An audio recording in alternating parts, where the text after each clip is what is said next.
proclamations, and proclamations that honor people that have made contributions to both New York City and New York State. And so today, Bill, you are being honored. You will hang this somewhere. I certainly will. This is from the Assembly of the State of New York. It's a proclamation honoring Mr. Bill Jones. And it has a lot of whereas and whereas and whereas. I'll say a couple of them. Whereas in the practice of this legislative body to take note of and publicly acknowledge individuals of remarkable integrity and character whose endeavors have enhanced the quality of life in the great state. And whereas the legislators are proud to honor Mr. Bill Jones, citizen of the world and National Geographic Guide, and et cetera, et cetera, et cetera. We'll put this out so you can all see it.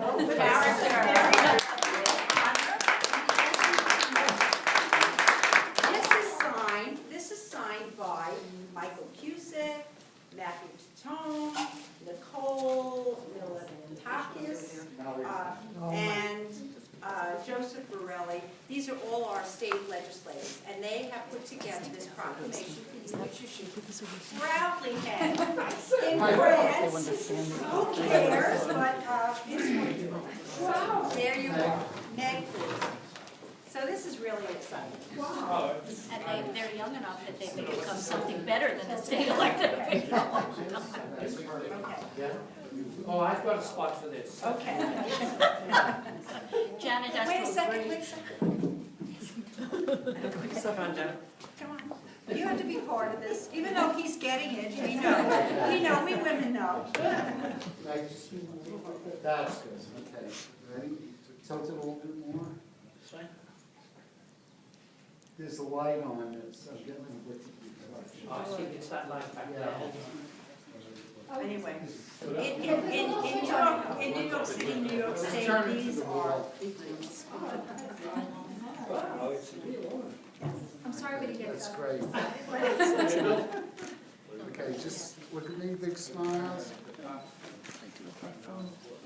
And one more. So there you are, and it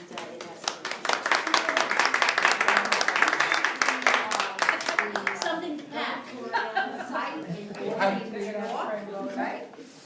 And then you go with all the significant people who are our government representatives for New York State. We looked at it today.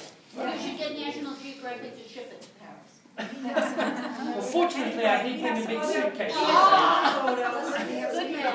We have a tube if you want to pack it in a tube also. No, I think you should just keep them. You should be, Lou, trying to get it through.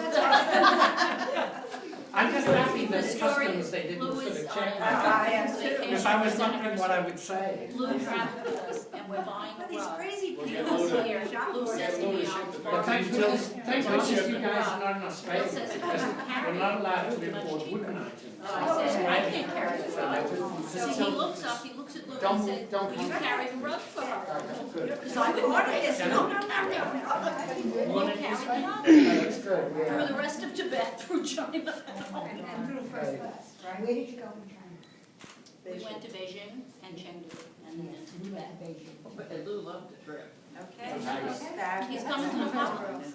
He was very concerned about us soul ladies. He's a Yanka, he likes to shop, he was fun. And then, Stacy. Oh, yeah. Did you walk the whole thing? No. You have a little souvenir of the Tibetan Museum for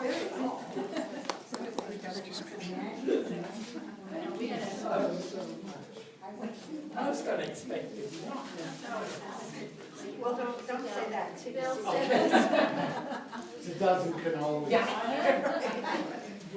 Well, I would just like to, again, welcome everybody to the museum and to just introduce some other folks that are with us. It's always great when Mary and Mateo is with us because it was Mary's father, Joe Primiano, who actually physically, and I say physically because you can see, physically built the museum. And Mary tells the same story that's in Jacques Marchais' diary, that Jacques would pick Joe up on a Sunday and have them home in time for church and Sunday dinner. But they would gather stones from all over Staten Island, and then on Monday they would actually do the work. And she would drive around in her car, and they had a little cart attached to the back of her car. And so it's always great when Mary's with us. And I'd also like to just briefly introduce Siring Punsak, who has been a great friend to the museum, and his wife Kasang is here too. And Siring has been doing this fantastic restoration of a shrine. It is actually a Chinese piece, but ZanPars had quite a few pieces that overlap that Chinese Shenlong era when the Qing dynasty were practicing Tibetan Buddhists. And so we have quite a few objects like that from our collection. And one of the things that Peg Harrington has painstakingly done is photographed every single object in our collection and put them on CDs. And we were going through the storage space, and she said, "What's this?" I said, "Oh, that's a shrine." And then we started unwrapping, and we said, "This has to go on display." And so...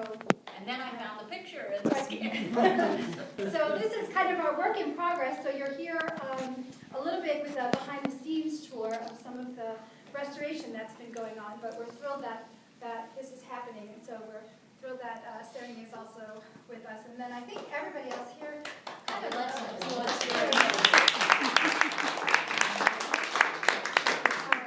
So as Beverly said, Bill was our expert guide around Tibet and took us through several cities and several monasteries. And somebody said, "Aren't we going to get tired of monasteries?" And we never got tired of the monasteries.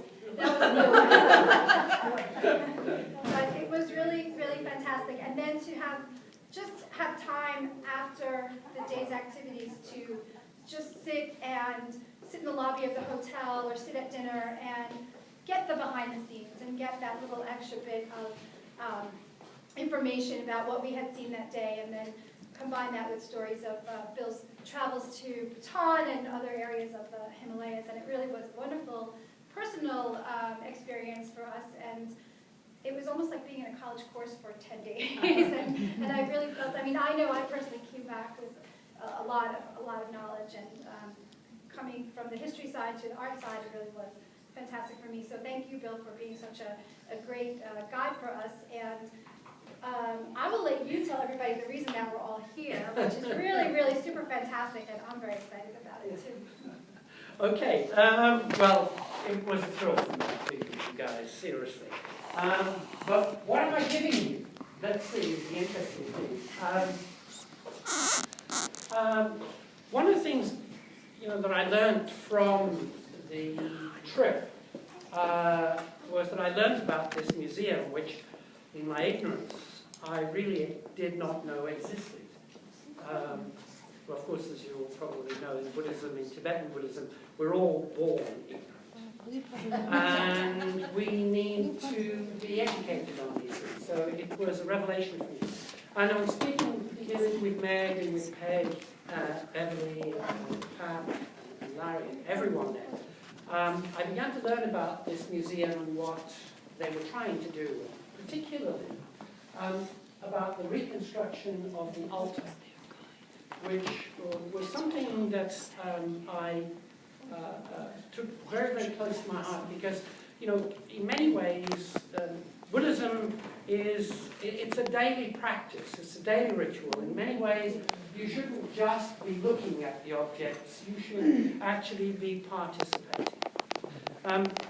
These objects, which I have personally collected over 30 years of traveling in Tibet and in Bhutan, are known as ZanPars, Z-A-N-P-A-R. A few museums have one or two, and more often than not they are wrongly labelled, and some of them sort of say they are ritual implements used by Native Americans, or they come from Indonesia, things like this. In many ways, Native Americans used similar things to this, as did people of Indonesia, etc. I, in my course of travels, particularly in Tibet in the early 1980s, met many lay priests on the road, as I particularly was also doing pilgrimage. the most important pilgrimage that a Tibetan can do is to go around Kailash, Mount Kailash. It's a very rigorous, a very tough pilgrimage, and believe you me, you need every help that you can get on the way as you're panting over passes of 19,500 feet. And to help the travelers on their way, there are often lay priests. And lay priests carry these with them. They are, if I were to use the term torma, would you all know what I was talking about? Some of you perhaps do. Tormas are butter. Yeah, there's two of them over there. This is a torma. And it is effectively a butter sculpture. It's made from sampa, which is a roasted barley, mixed with it. Some of you ladies, some of you gentlemen, do you often do cake decoration? Do you make cakes, etc.? You have molds, etc. You make them?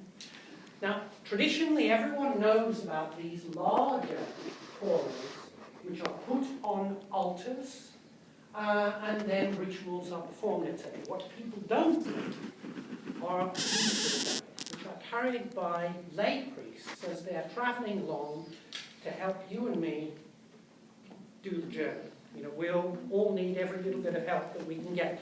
We all have probably a certain degree of superstition associated with us. These ZanPars probably have their origin back in the 8th century, when a guy called Guru Rinpoche, Padmasambhava, that's this guy in the middle here, he converted the Tibetans and indeed the Bhutanese to Buddhism. They practiced a paganistic, shamanistic ritual which we call Bo. And the probable origins of these things come from that tradition back to the 8th century. But you know, one of the great things about Guru Rinpoche, in order to help people on the way, he kind of said, well, you know, if you've got your own God that comes from the mountains or from the sky, you know, my God isn't necessarily better than yours. You can bring him along because he can still protect you. Very smart thing to say. And the idea of these ZanPars are that if you have got your own little private... Have you been to Thailand where people have their own little shrines? Lots of places. Laos has the same tradition. You give them food so they're not going to be unhappy. And so these things were to help pilgrims travel along the way. And a lay priest would come along and sort of say, Barbara, what's trouble? Do you have any negative thoughts? And Barbara would sort of say, God, how am I going to make it over that hill? You know? And so I, or the lay priest, then performs a ritual, and he makes, and I'd like to pass these around so you can all take a close look at them, because they are wonderfully, wonderfully intricate. He would then sort of make little butter sculptures from these, and using what we call a thread cross, or sometimes people call it a dream catcher. It's like a cobweb design, usually geometric in shape, and he would make these little figures and place them in that cobweb, rather like a scapegoat for the evil spirit to catch, leaving then Barbara free to climb over the mountain without any problem. What's interesting is that while we see the large tormas of him, we never see these images, because the idea of these images is that they are cast on the ground and then consumed. Within Buddhism, everything is nothing, nothing is everything. We cast away all of those things.